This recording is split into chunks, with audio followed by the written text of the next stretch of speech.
Well, good morning, I guess. It's snowing. It's snowing. I'm watching the snow right now out my window. Can y'all hear me? Yeah. Okay, thank you. Yep. Oh, well, I see Emily. Hi, Emily. She's the only one I see. She's the only one I'm going to invite over for hot chocolate in my office if I forget any hot chocolate, because she's the only one that lets me say hi, or says hi back, I should say. Um, there was a new drug. Same thing happened in the market again. Better one this time, apparently. I can't remember the name of the company. 95% effectiveness. So things are looking good, except for the snow, but things are looking good. If we can just get it out quickly, we might be back to normal next fall semester, I hope. I doubt it's going to help us next semester, but anyway, we can hope. Looks optimistic. Well, any questions, comments about last week? I got a slight review here as I go over the next section on the chapter, and then we'll wrap it up today. So maybe we'll wait till you see it and ask for questions.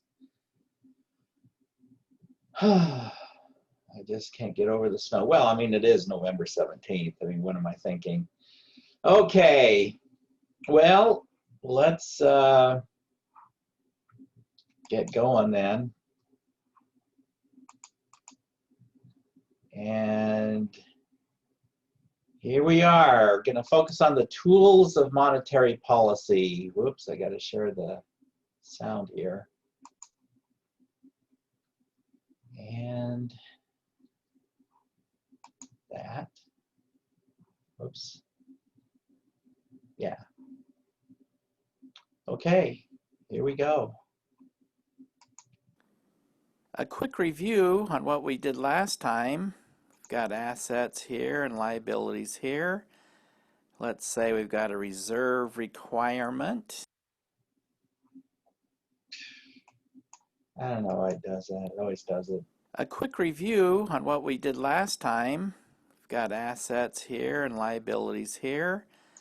Let's say we've got a reserve requirement of 10%. You deposit $100 in your bank account, and let's say checking account. You've got demand deposits of on the bank's balance sheet. They owe you $100, and they have as an asset $100 in reserves. Easy enough. Well, let's say they lend out the maximum they can lend out, and that would be, well, they have to keep 10% of these demand deposits as reserves. They're required to do that. So we're assuming no excess reserves. They're not going to hold anything beyond what they have to by law. And so that means that they're going to keep 10 as reserves, and then they're going to lend out the rest. So now we've got someone running around with $90 in their pocket because they borrowed that money and they borrowed it to spend it. And so what has happened? The money supply has gone up from 100 to 190. You've got your $100 demand deposit, which you can get anytime and spend. Someone has borrowed $90, which they can spend anytime. So this $100 deposit has produced another 90 in money supply. So the money supply is now 190, but it doesn't stop there. That $90 is spent and received as income and deposited in the bank.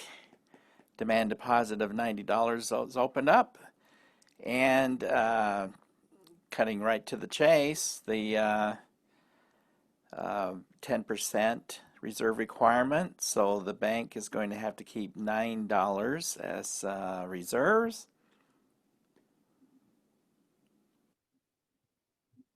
That leaves 81 to lend out. And what has happened now? There's 81 more dollars of money. Okay, so we've got the 100, we've got the 90, now we've got 81. Well, let's keep that going.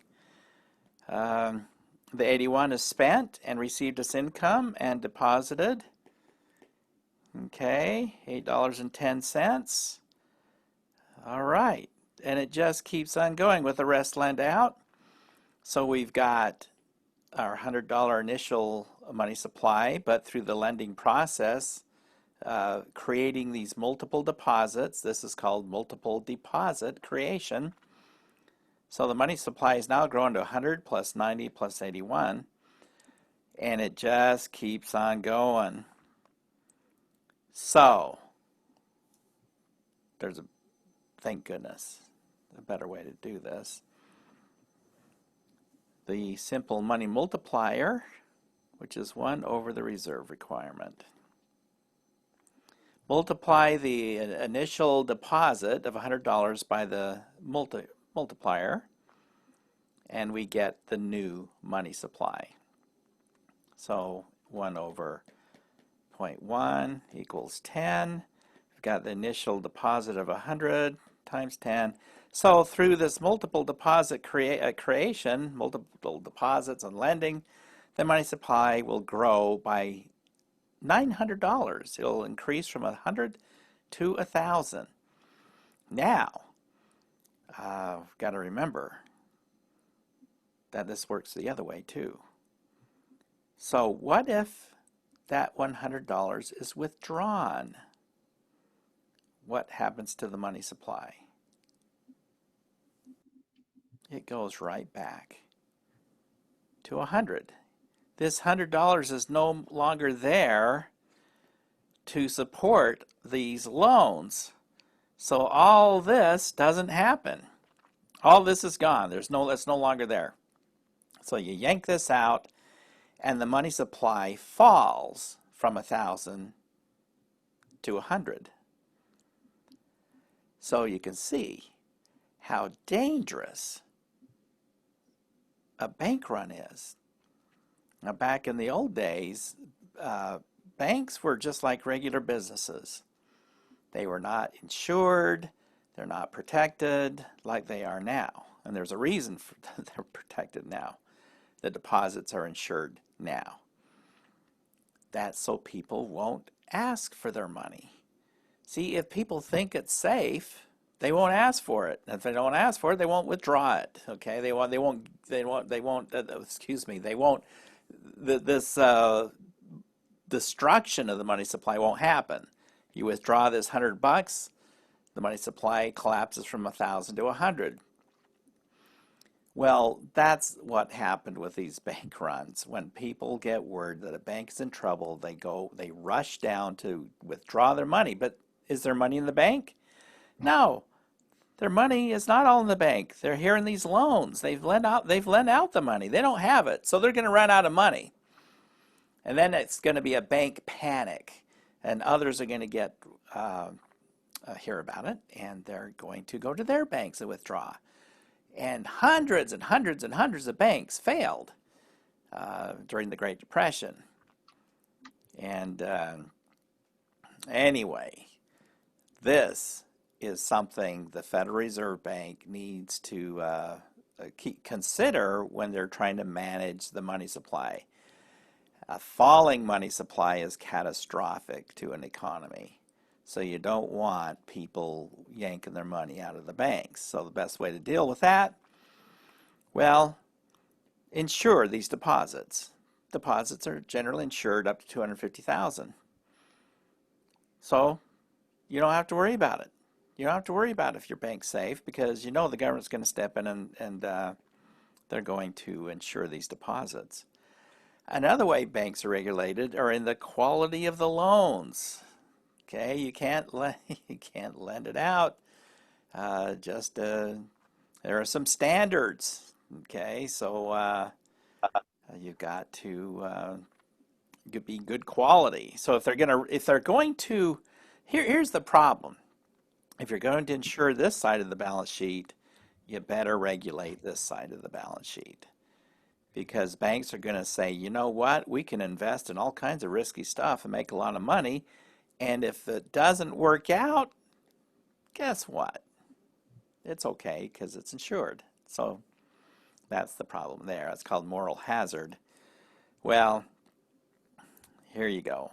That's why banks are regulated like crazy.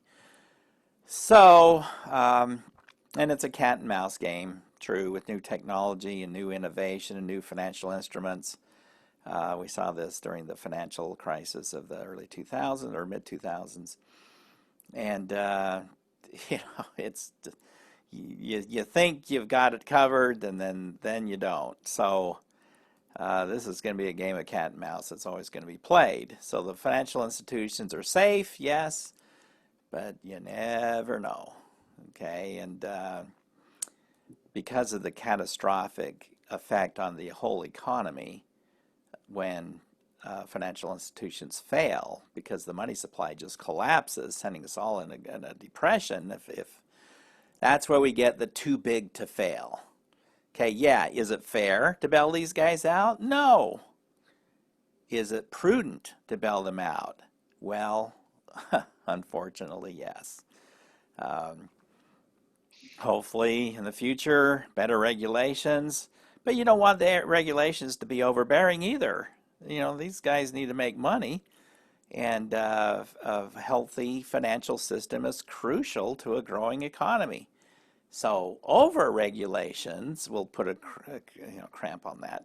So we've got to, again, exactly where's the right level? Okay, always a discussion. Well, here with the reserve requirement, as we saw last time, if we change the reserve requirement, say to the reserve requirement to 5%, intuitively, what's going to happen to the money supply? Again, think of it. Before we do the numbers, just think about it. This means they have to keep less reserves on hand. They only have to keep 5% of the deposits as reserves. Before it was 10. Now they only have to keep 5. That means more money available to lend. More lending means more money supply. Less lending, less money supply. So let's look at it. See, that's going to be 20. Now the reserve requirement's 20.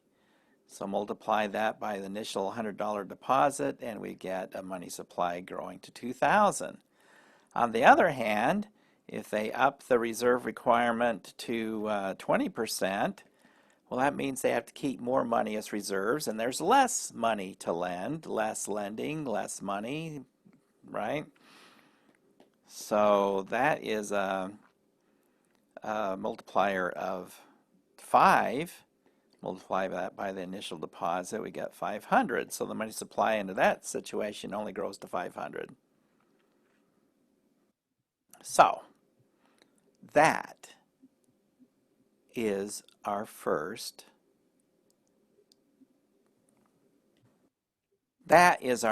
tool of monetary policy. Monetary policy is the money supply and interest rate policies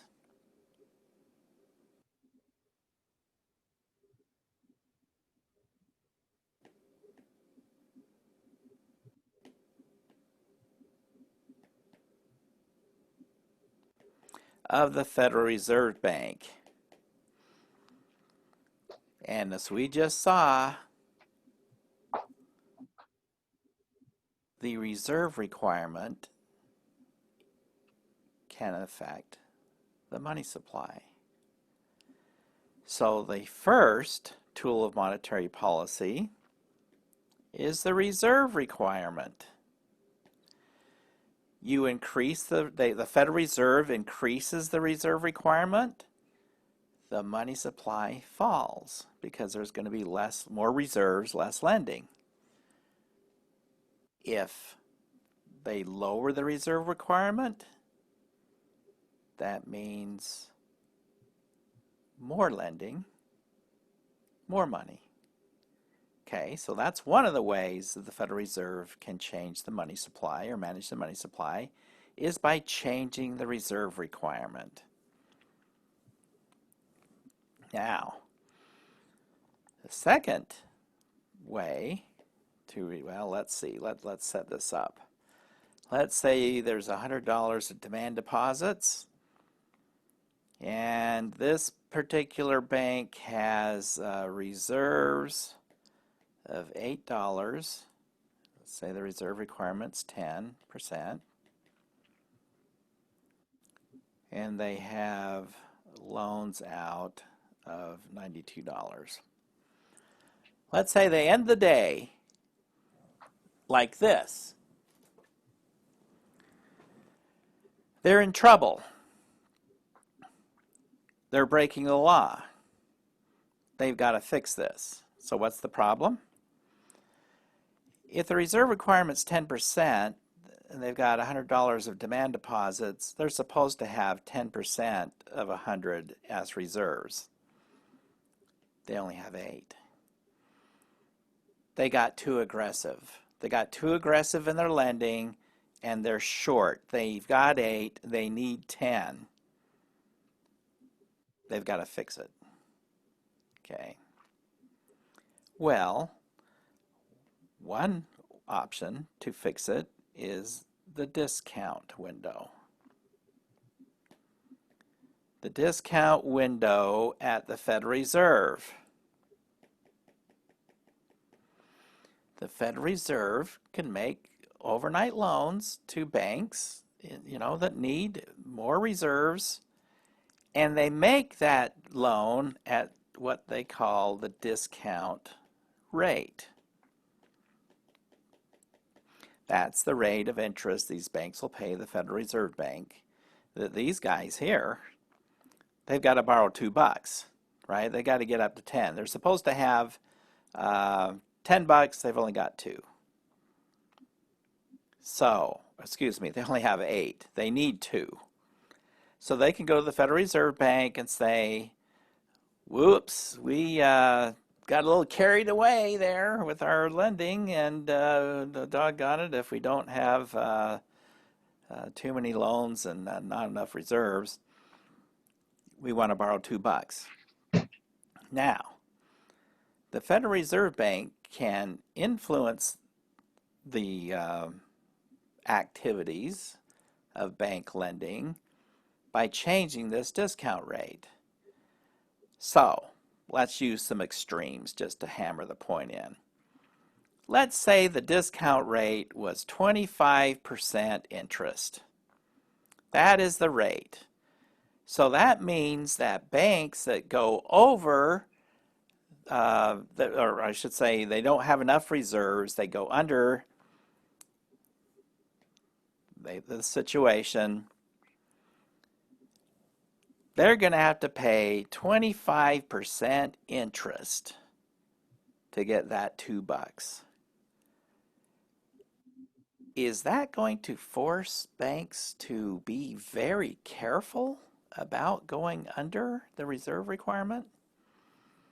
Yes, it will. It'll make that mistake very expensive.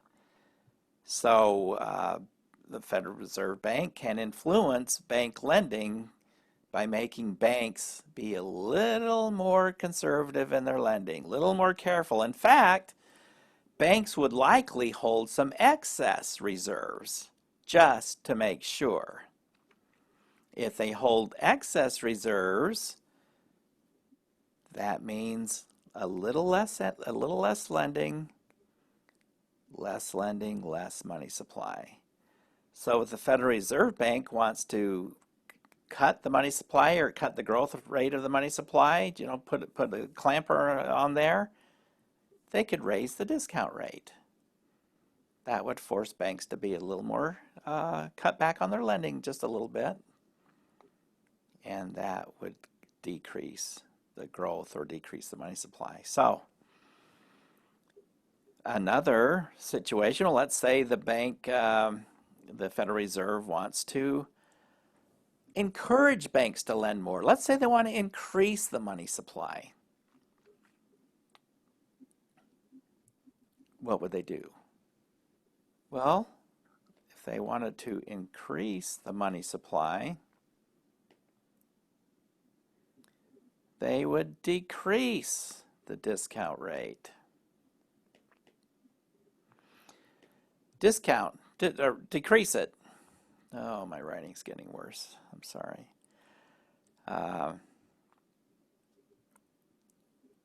Let's say they decrease it to 1%. Okay, I mean, it's just really low. How careful are banks going to be about going under the reserve requirement? Well, not very. This will encourage banks to be a little more aggressive. Oh, well, we're going to lend out everything we got. We want to make as much money on these loans as we can. Oops, we go under the reserve requirement. It's no big deal. It's only 1%. So you make that kind of error very, very cheap. It's very not costly at all. So the second tool of monetary policy is the discount rate. So they can raise the discount rate. Again, follow the lending. More lending, more money. Less lending, less money. Raise the discount rate. Oops, it's expensive. It's expensive to make a mistake and lend too much money. It's expensive to have too few reserves. Better watch out. Better hold back on the lending. Less lending, less money. All right. Now, let's say this is Bank A. This is Bank B. Assets and liabilities. Let's say we've got this situation here. 100, and we'll have the reserve requirement stay at 10%. And we've got like we had before. And Bank B, well, okay, that's demand deposits, that's reserves, it's loans, demand deposits, reserves, loans. Okay. Okay. Well, we've got Bank A is in a bad situation here. Again, they're supposed to have $8. Whoops, sorry. They're supposed to have $10 in reserves. They only have 8.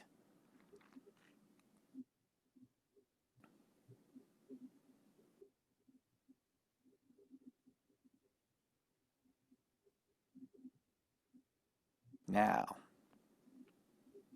this bank is required to have 10. They've got 12.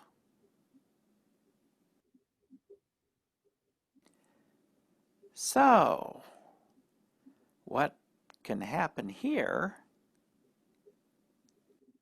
is this bank, Bank A, can go to Bank B and borrow $2. Bank A has $2 to lend. Bank A needs to borrow $2.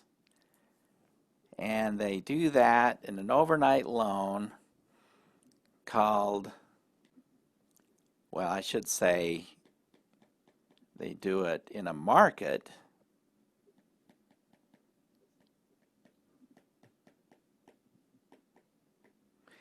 called the federal funds market. And the borrowing and lending take place at the federal funds, what is called the federal funds rate.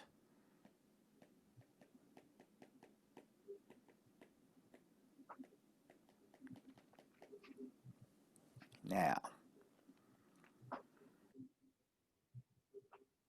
the same principle applies here. Let's say the federal funds rate is extremely low. The federal funds market is when banks borrow and lend, with each other rather than with the Federal Reserve Bank. They go with each other. Now, the same thing applies. The federal funds rate is, if it's low, if it's really low, then banks are going to be more aggressive in their lending because it won't matter that much if they lend too much and have too few reserves. They can just go in the federal funds market and borrow, overnight, and everything's cool. However, the federal funds rate is very high. Having too few reserves is a very expensive mistake. Better be careful. Better not lend so much. Better have a little excess reserves there just in case, because man, is that expensive if we screw up. So that, in that sense, that works just the same as the discount rate. Now, the Federal Reserve Bank directly sets the discount rate, the rate at which banks can borrow directly from the Federal Reserve Bank. Now, the Federal Reserve does not directly set the federal funds rate. That's a market rate set by supply and demand of funds in the banking system. But the Federal Reserve can effectively control it through something called open market operations.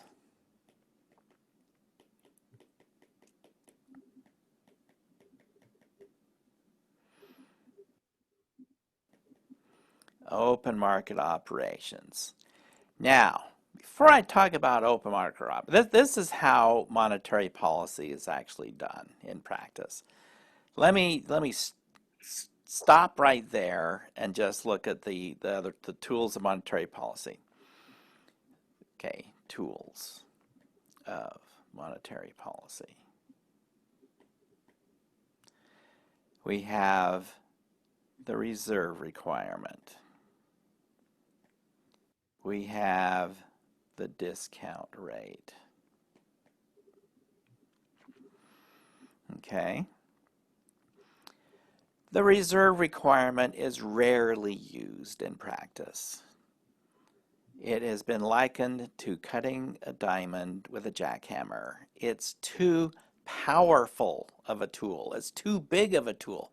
There's too big of swings in the money supply. You change the reserve requirement just a little bit, and money supply changes quite a lot.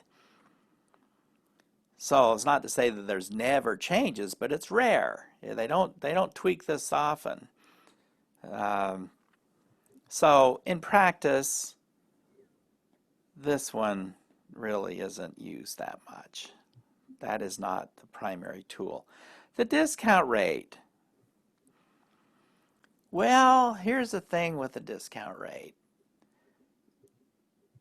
Let's say a bank goes to the Federal Reserve Bank's discount window over and over and over again.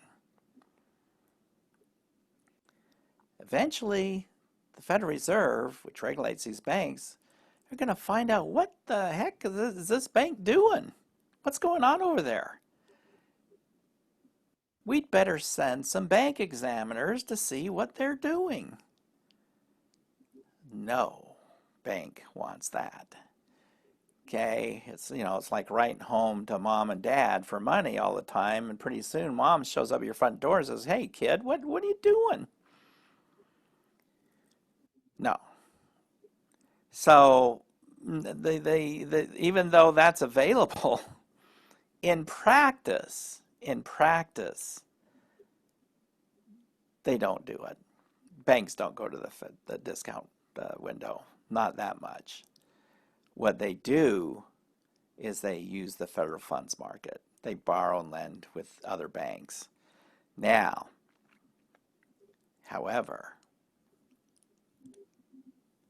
the Federal Reserve can control that federal funds rate through open market operations. And they do that by the buying and selling of bonds. Okay? Let's say that the Federal Reserve wants to increase the money supply.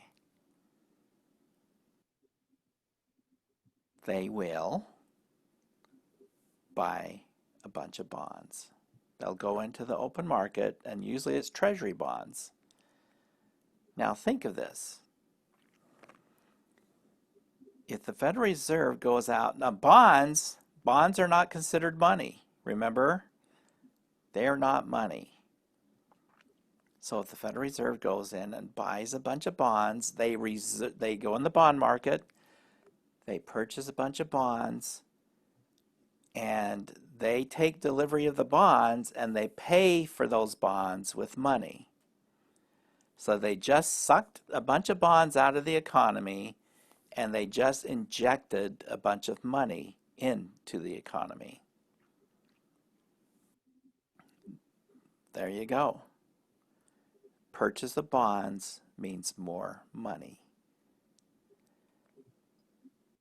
If they want to decrease the money supply, so let's say increase money by bonds. If they want to decrease the money supply, they will sell those bonds. What happens when they sell bonds? Okay, the Federal Reserve has these bonds, and they go in the market and sell them. And they receive payment for those bonds in money. So the money, they inject some bonds into the economy, they receive payment, and the money gets sucked back out of the economy into the Fed.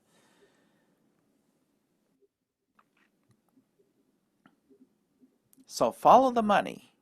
With these open market operations is the buying and selling of bonds. Follow where the money's going. If the Federal Reserve Bank buys bonds,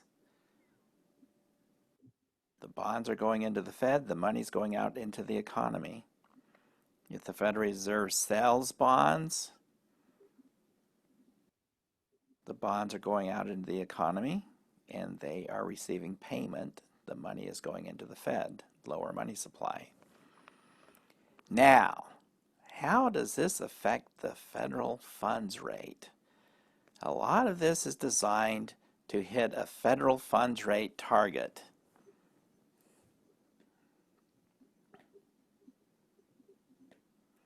Federal funds rate target, and you'll often hear this on the financial news, that the Federal Reserve Bank changed its federal funds rate target.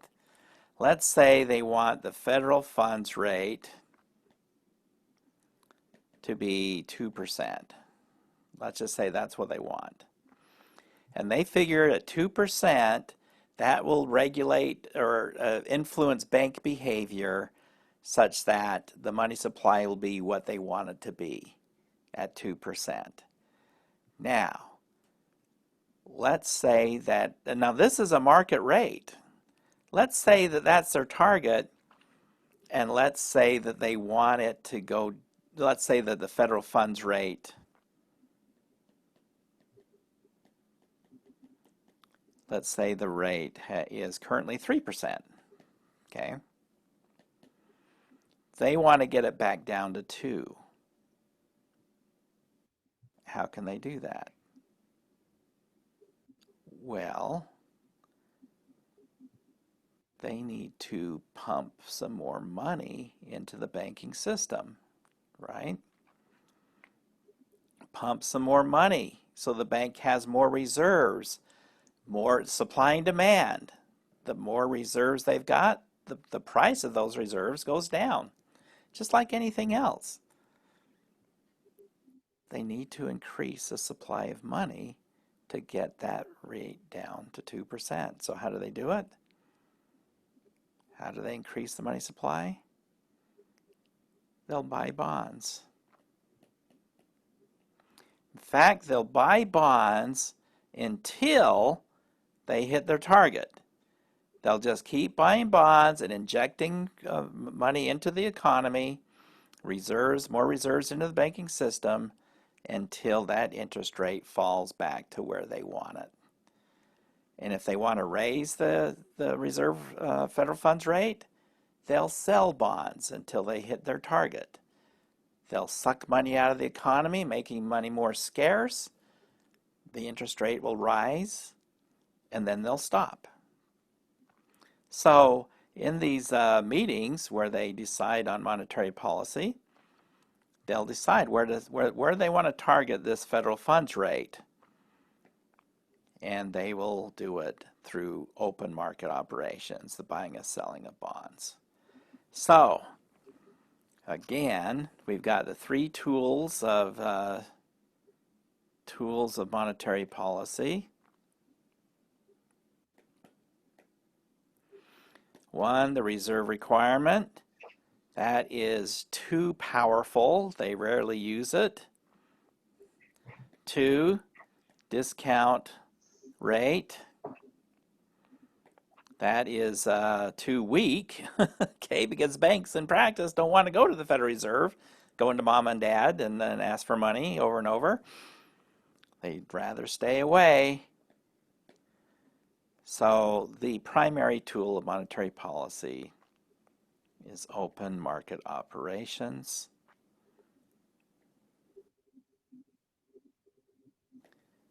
And that is buying and selling bonds in the open market. And with federal funds,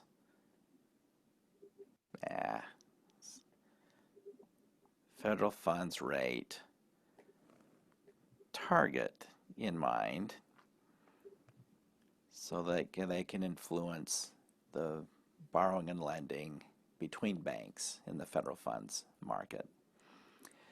Okay, we're going to more about monetary policy in a later chapter when we do aggregate supply and aggregate demand, but that's the basics of it. All right. Well, let me get here.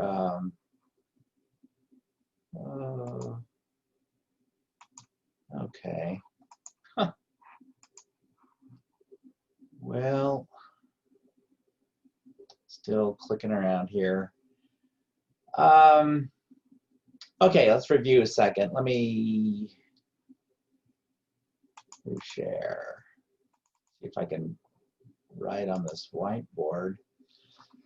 Okay, let's go through this. Let's say that the Federal Reserve wants to increase the money supply. Well, there, that's easier. Increase the money supply. How would they do it? They have three tools. One,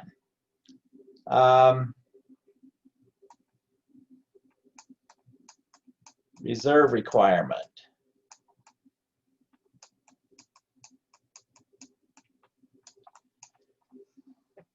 They want to increase the money supply. If they decide to use the reserve requirement, do they raise it or lower it? Let's hear from you. I'm tired of talking. I'm tired of turn on your mic and tell me.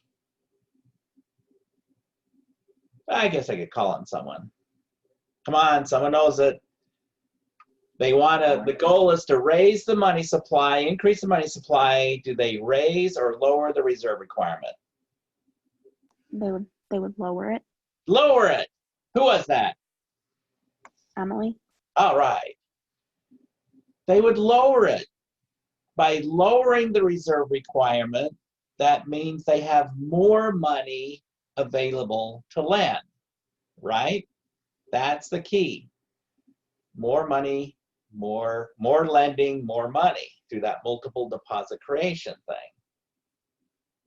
If they want to decrease the money supply or put the brakes on it a little bit, they would raise the reserve requirement.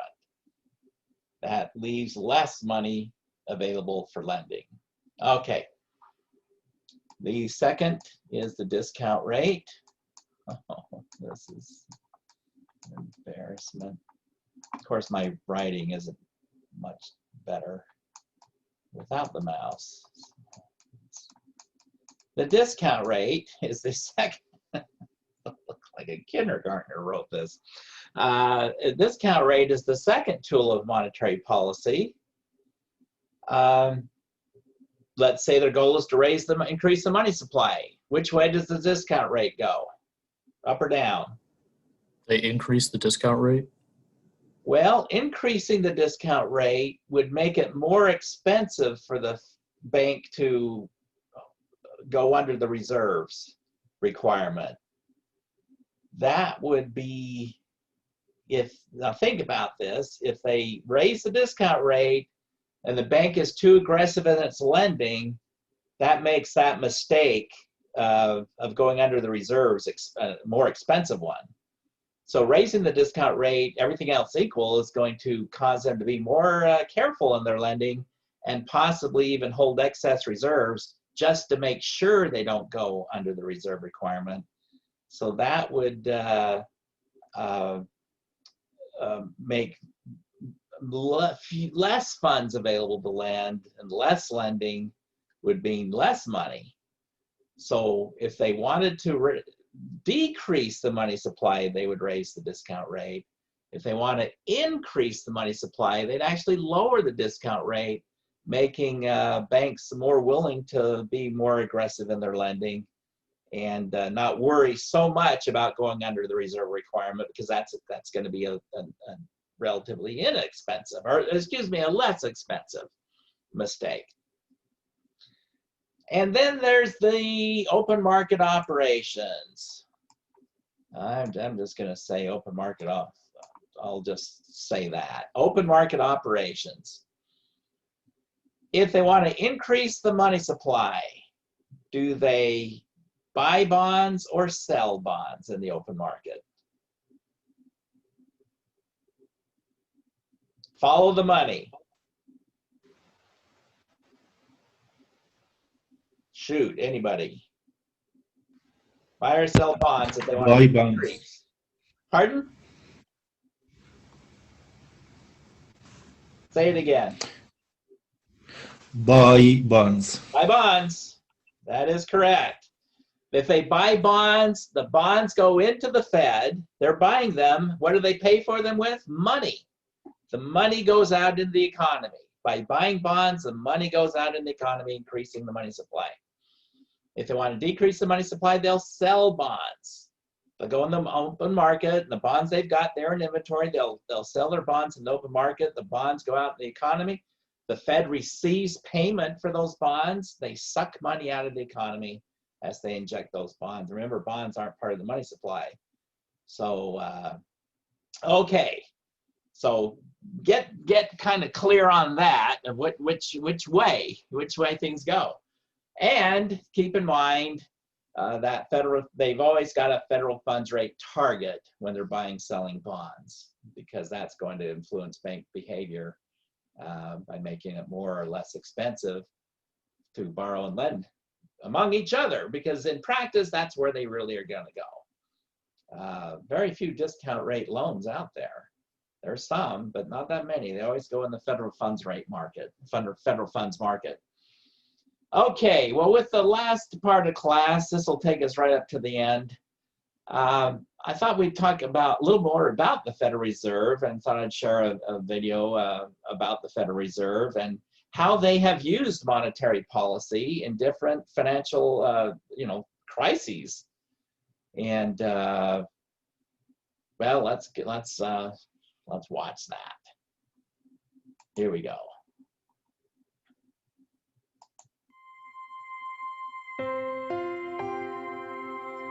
Okay. I need to, there. Do you see it now? Economics USA? Yeah. Okay.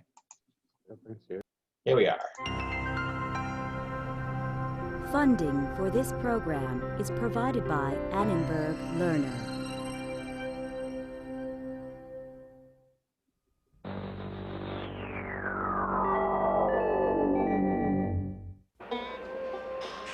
(1931), the Great Depression. Banks were failing by the thousands. The Federal Reserve, created to prevent such a tragedy, only made things worse. What had gone wrong? 1951, when the United States entered the Korean conflict, President Truman also faced a battle on another front. A battle between the Federal Reserve and the Treasury over financing the war. How would it be resolved? 2008, the Great Recession had begun. How would the Fed respond to this greatest threat since the Great Depression? The nation's central bank, originally created to protect the banking system against panics, evolved into an institution with more power to affect the economy than even it had imagined at the outset. The Federal Reserve, does money matter? With the help of economic analysts Nariman Behravesh and Richard Gill, that's the question we'll explore on this 21st century edition of Economics USA. I'm David.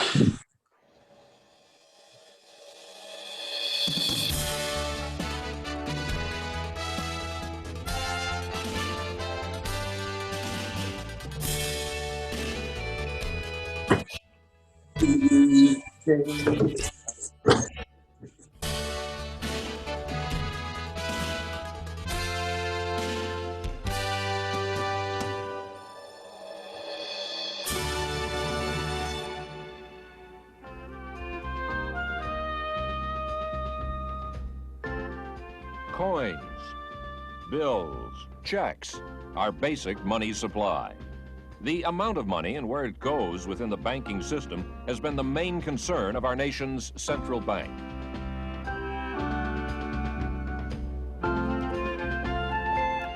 At the Fed's headquarters here in Washington, D.C., deliberations are held behind closed doors by experts who continuously monitor our financial health and prescribe remedies. So, how did this esteemed body of experts manage to prescribe a remedy that plunged the nation even deeper into the Great Depression? In the early part of the 20th century, American banks operated with little regulation and great vulnerability. In 1907, that vulnerability became apparent when depositors lost confidence in the banks and demanded their money. The banks had no reliable place to turn for short-term loans, and many collapsed. It took a powerful banker, J.P. Morgan, to end the panic of 1907. But should an entire country be dependent on the whims of an individual? A central bank, a lender of last resort, seemed to be a better solution. Just before Christmas of 1913, President Wilson signed the Federal Reserve Act into law. It created a Federal Reserve System. Though its real operating powers were delegated to 12 regional banks across the country, its official headquarters was in Washington, D.C. Merritt Sherman, active with the Fed since 1926, describes one of its early tools to regulate banking activity, the discount rate. That was the first tool used when the Fed was created, the discount rate being the rate that is charged to member banks when they need to come in to get additional reserves. And it is raised to restrain their borrowing, lowered to encourage their borrowing. Through World War I, through the roaring 20s, most bankers believed the banking system was safe, and they went about the business of helping the economy grow. Then one day, it all came tumbling down. October 24th, 1929, the greatest stock market crash in history marked the beginning of years of economic devastation.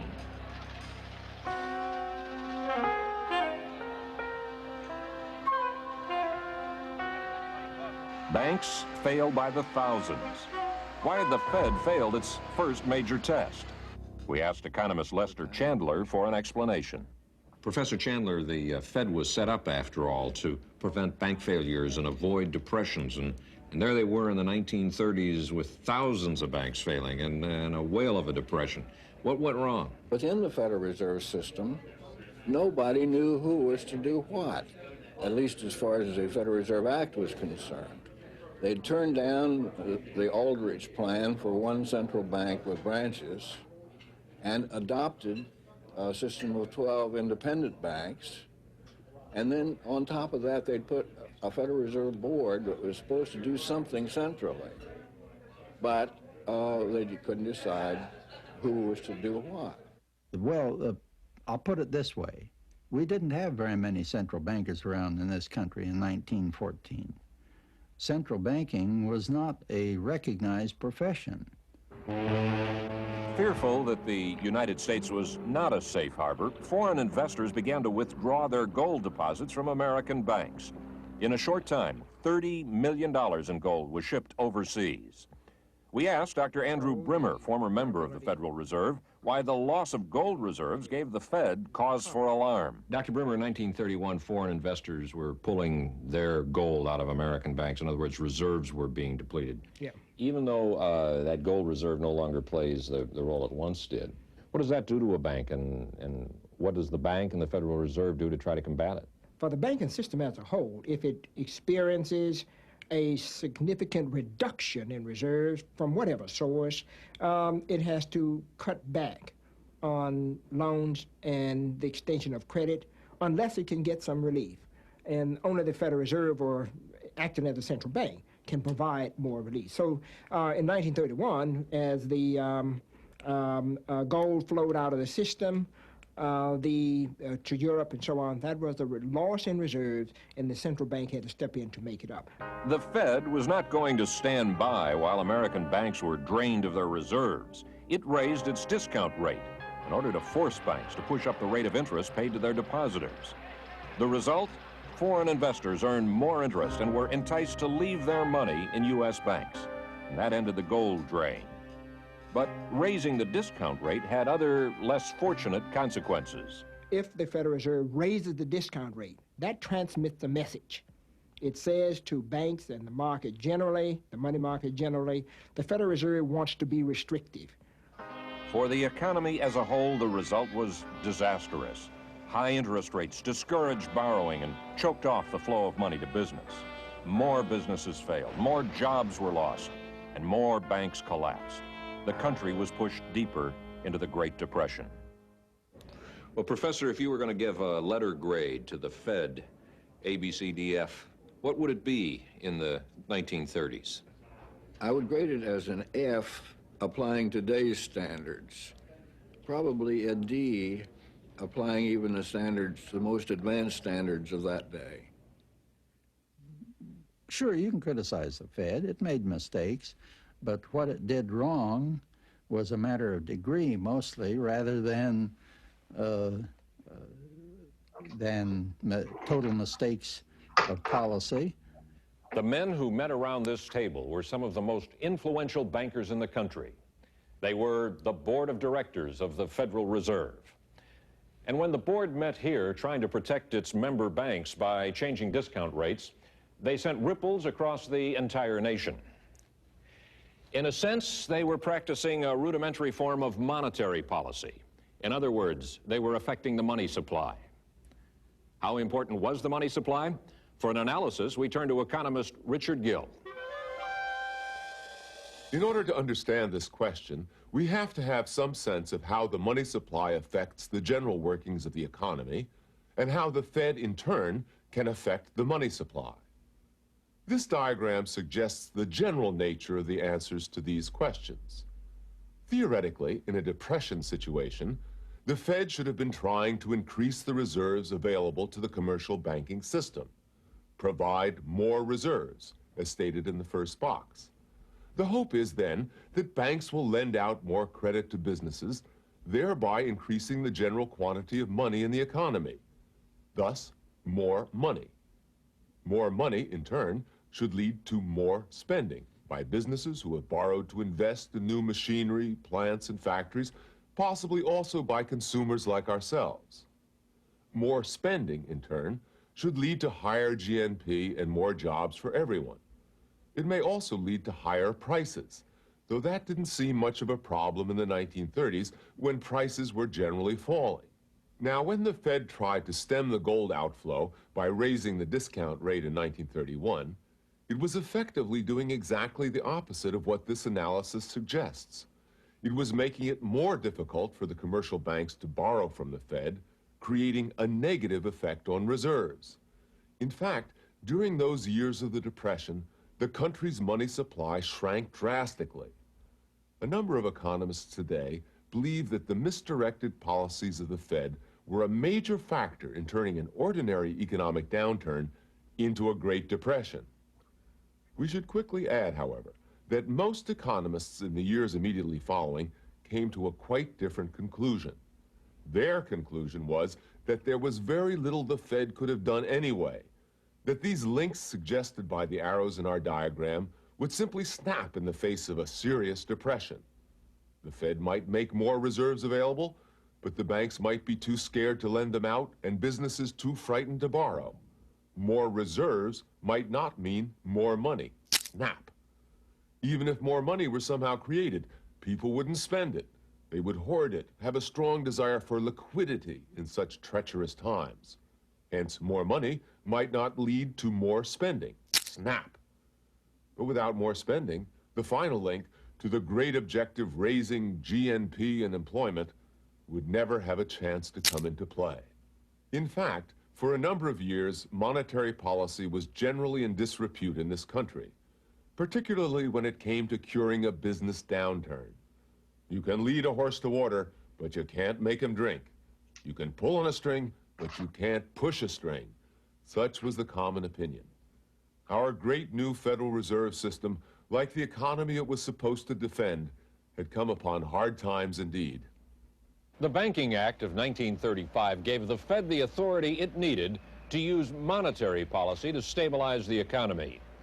It also provided for an important new tool in the Fed's arsenal: open market operations. Why then, when the Fed attempted to fully exercise its authority 15 years later, did they find themselves in open and direct conflict with the Treasury? Our union is asking its members to invest every dollar it can in these bonds. And with God's help and your dollars, we'll win this war for democracy. In World War II, as part of its powers to conduct open market operations, the Fed bought bonds from the Treasury to help finance the war. Fed officials felt that providing that service was essential to victory. As we entered World War II, the Federal Reserve undertook a commitment in January 1942 to support the market for government securities, meaning that it would buy and sell all the government securities anybody wanted to offer on the market to keep interest rates from rising. So the Fed bought all the bonds the Treasury wished to issue that were not bought by the public.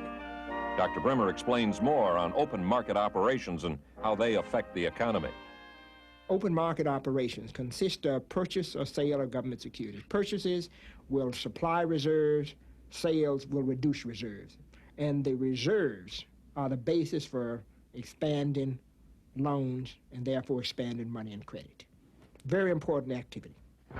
Pumping so much money into the economy through the purchase of government bonds did not lead to inflation because the economy had room to expand and because strict controls were imposed on wages and prices.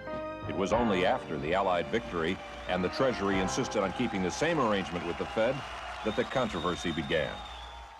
The Fed was as patriotic as anyone else, but they felt they were merely acting as an agent of the Treasury, and it was unclear how long the Treasury's demands would continue. As far as the conduct of monetary policy was concerned, the Treasury was putting the Fed in a straitjacket. Why were their interests in conflict? As the economy began to expand after the war, the demand for credit rose. Banks found an opportunity to lend to private companies, individuals, and so on. Where will they get the reserves? Where do they get the cash to do that. Sell your government securities. These are very low yielding government securities, 2.5% interest, 2.75% interest, when you could get 5-6% lending to private borrowers. So the banks, insurance companies, others began to sell off government securities. The Federal Reserve was committed to buy them because of that legacy of war commitment. As it bought securities, it added to bank reserves, and that gave the banks the basis for new lending. So the banks could lend and lend, sell government securities, get the deposits, make more loans. And that was adding to an enormous expansion in the money supply and availability of bank credit. And the Federal Reserve was afraid that such an expansion of money and credit would lead to inflation, and it wanted to restrain that. Then, in June of 1950, fighting broke out in Korea. It was a limited but very costly war, and it brought to a head the conflict between the Treasury and the Fed. The Treasury is a part of the executive branch. The Federal Reserve is an independent agency. The Federal Reserve is a creature of Congress, created by Congress, and with independence of the political pressures from the White House. And so in that sense, the Treasury was not able to mandate instructions to the Federal Reserve. Chairman Thomas P. McCabe believed the Fed's proper role was to restrain inflation. But Treasury Secretary John Snyder and President Truman wanted the Fed to join ranks and help finance the war. President Truman, in his memoirs, described the experience he had in 1917. He bought Liberty bonds. At the time, he didn't know, and most people didn't know, that those Liberty bonds, certainly the series he bought, went up and down with market prices. And after the war, interest rates rose, bond prices fell, and many people lost a lot of money because they had to sell those bonds below what they had paid for them. Truman never forgot that experience, and he thought the federal government had an obligation not to cheat people. Truman called the entire Federal Open Market Committee to the White House to give them a tongue lashing. Never before had a president gotten so directly involved with trying to influence Fed policy. There was so much misunderstanding on both sides of the issue that Truman ordered a commission to study the matter and recommend changes at the Fed. Rather than let a third party dictate a settlement, the Fed and the Treasury elected to meet on their own and work out a solution. The result was the Accord of 1951. The Federal Reserve would be free to control money and credit without having to buy government securities. The Treasury agreed to issue some non-marketable bonds that carried a somewhat higher interest rate. As in any battle, there were casualties. Thomas P. McCabe resigned under pressure from Truman. He was replaced by William McChesney Martin, a key negotiator of the Accord and, ironically, an undersecretary of the Treasury. Following the Accord, the Fed was free to conduct monetary policies unhampered by the constraints of the Treasury. The Fed had flexed its newly discovered muscle and won. Using open market operations in the 50s, it proved to be very effective in combating inflation. The relationship with the Treasury became more equal and symbiotic. For more on open market operations, we talked with economic analyst Richard Gill. When the Fed was engaging in open market purchases of government securities, as it was prior to the Accord of 1951, it was effectively increasing the reserves available to the commercial banking system, and thus, potentially at least, making more money available to the economy in general. The way it works is this. The Fed purchases, say, $1 billion of government bonds from the Treasury. It pays for these bonds by adding $1 billion to the Treasury's account with the Fed. The Treasury then uses this account to write checks to businesses, labor, and so on, who are providing services to the government. These private individuals then deposit these checks in their own commercial banks. These deposits, in turn, become part of these banks' reserves with the Fed. And on the basis of these new reserves, the banks can create more money in the economy generally. Now, in fact, this is very much like printing press money. And what the Fed was saying at the time of the Accord was that this kind of easy money policy that may have been appropriate in the Depression years was no longer appropriate to an economy that was beginning to show definite inflationary tendencies.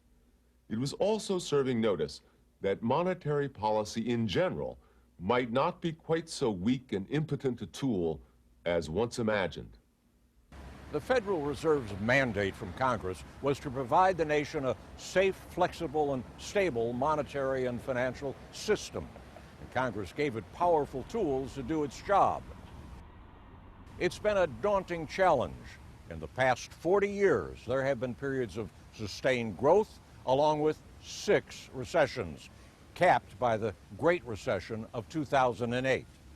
How did the Fed use its power to deal with that crisis? The first duty of a central bank really is to control prices, to control inflation. In terms of the business cycle, the Federal Reserve has an extensive staff that it uses to help predict the economy. Donald Cohn worked for the Federal Reserve for 40 years, retiring in 2010 as its vice chairman.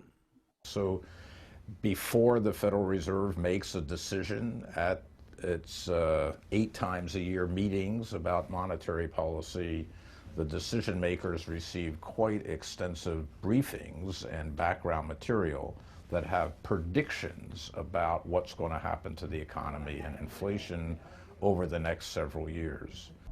In 2006, when Benjamin Bernanke took over as chairman of the Fed, housing market prices had already been heating up.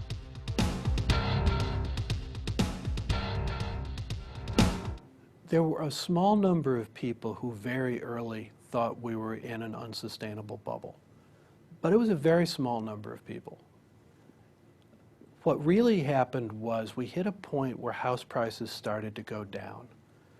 And that made people focus on what might happen if they went down a lot.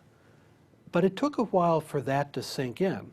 But as it did, you had the reverse of a bubble. When the money merry-go-round stopped, the world as we knew it seemed on the brink of economic disaster.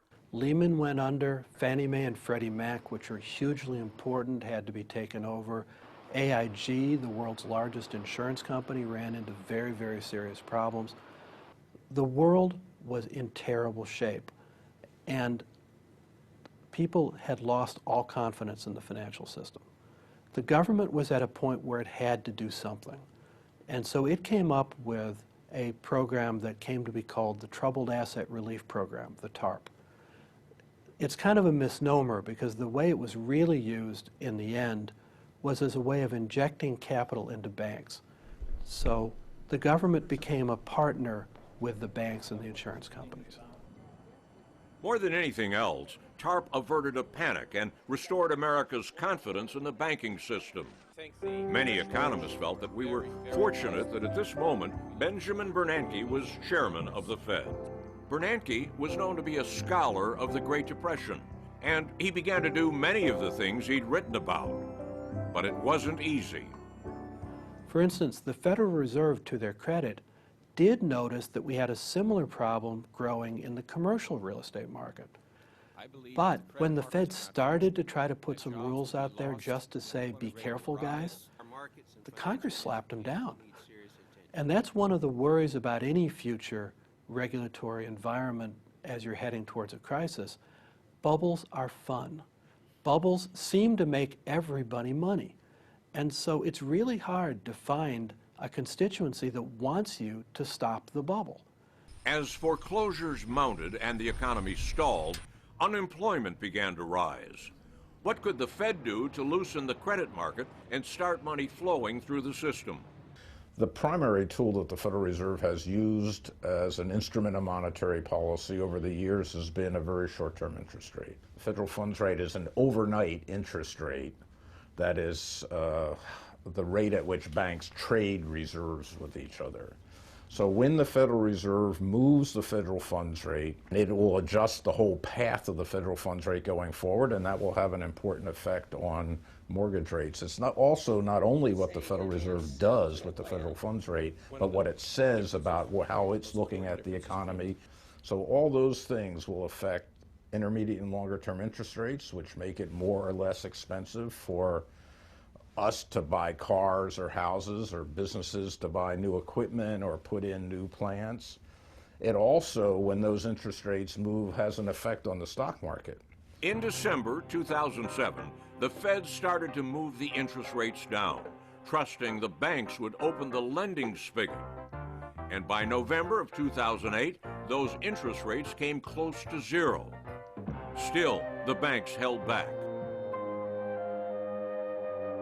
Once again, the Fed, under Bernanke, acted. The way the Federal Reserve chose to do that was to purchase intermediate and longer term securities and hopefully drive down the interest rates, reduce the interest rates on the intermediate and longer term securities, having the same effects I talked about on the incentive to spend on houses and cars and capital equipment. We thought this was an important step, and that it was at an important time when we were all worried about a double dip and we were worried about deflation. Slowly, it seemed the economy began to recover. All the forces of the government were mobilized to bolster the fragile economy, which, like a punch-drunk fighter, struggled to stay on his feet.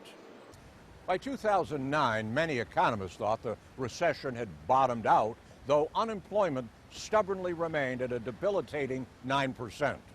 We asked economic analyst Nariman Behravesh to comment. Most economists agree that the Fed did a much better job of crisis management in 2008 and 2009 than during the Great Depression. In the 1930s, the Fed effectively tightened monetary policy, turning a garden variety recession into something much worse. The Fed did not make the same mistake in the wake of the subprime crisis and the Great Recession. It effectively pulled out all the stops. Not only did Mr. Bernanke and his colleagues push short-term interest rates all the way down to zero, but they also tried to push long-term interest rates down as well, something the Fed does not normally do. Did it work? Yes and no. The recession was officially declared over by June of 2009, and by early 2011, the level of inflation-adjusted GDP was above where it was before the financial crisis. Unfortunately, employment was still 7 million below where it was at the beginning of the Great Recession. Some of this is simply due to the fact that the recovery in employment always lags the recovery in GDP. Some of it reflects the reality that the Fed is not all powerful. The Fed was created as a banker's bank, but it has developed over the years into an institution with a much broader mandate. The role of monetary policy has evolved by fits and starts and in response to the demands of history. There's a good deal more to be learned about monetary policy and its effectiveness, so it's a subject that we'll be returning to again on this 21st century edition of Economics USA. Well, so the Federal Reserve learned a few things since the Great Depression. Back in the Great Depression, well, they didn't know much. They didn't know how much power they had, really. They didn't understand how much influence they had on the money supply. But when we were confronted with a similar situation, they knew what to do, and they did it. Well, they did it as well as it could have been done. Of course, as mentioned there at the end, Federal Reserve is not all powerful, okay, but it did what it could do, and it did the right things. Okay, well, let's how do I do this? Well, I don't know how to do it. Let's have this chapter due next Tuesday. How's that? That's typically what we do when we wrap it up. I give you a week to do it. I'm always hoping you don't spend a full week doing it, because I don't think you're. The last thing I want is to wait till next Tuesday to start. But we'll let's have it due next Tuesday, and then we'll wrap it up. Then we'll start on inflation on Thursday. Inflation, as you've already heard, in a few places is a direct result of too much money. And so we'll pick up with that and look at the effects of inflation, causes and effects of inflation. Okay, sound good? Yep, sounds good. We're all excited about the snow, I'm sure. This will help us study better if COVID wasn't enough to keep you in. Of course, staying in, that's not, that's one of the reasons it's spreading, is people are staying in. So, well, I don't know, what do I know? So anyway, the snow doesn't help, does it?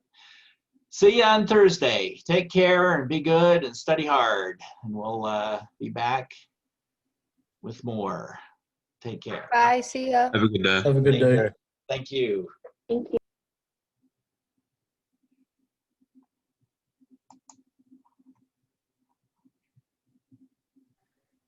Mr. Ward? Yeah. I don't know if you saw the message. I sent you a message. Yes, this is Boy. Yes. Did I say that right? Yes. I did get your message. I was going to reply to it right now, actually, but I do have it. Well, let's talk right now. When's a good time for you? I just want to make sure. Well, is tomorrow afternoon? Right now is okay. Is tomorrow afternoon around 3 good? Tomorrow, yes. Yeah. Okay. Would 3 o'clock be good? Meet on Zoom? Yeah. Okay, let's plan on 3 o'clock tomorrow afternoon on Zoom. I'll send you a link and we'll do it tomorrow at 3. Okay. Okay. If we can do it another time, if it's better, is that a good time? I'm just throwing one out. Actually, tomorrow is a better time because at 3 I'm done with my class. So. Okay, so you say 3. Oh, well, that's what I was meaning. 3 tomorrow. Didn't I say tomorrow? Yes. Okay. Yes, you did. So that is good. Okay. Yeah. Okay, we'll do it then. All right. I'll see you tomorrow then. All right. Have a good day. See ya. Bye bye.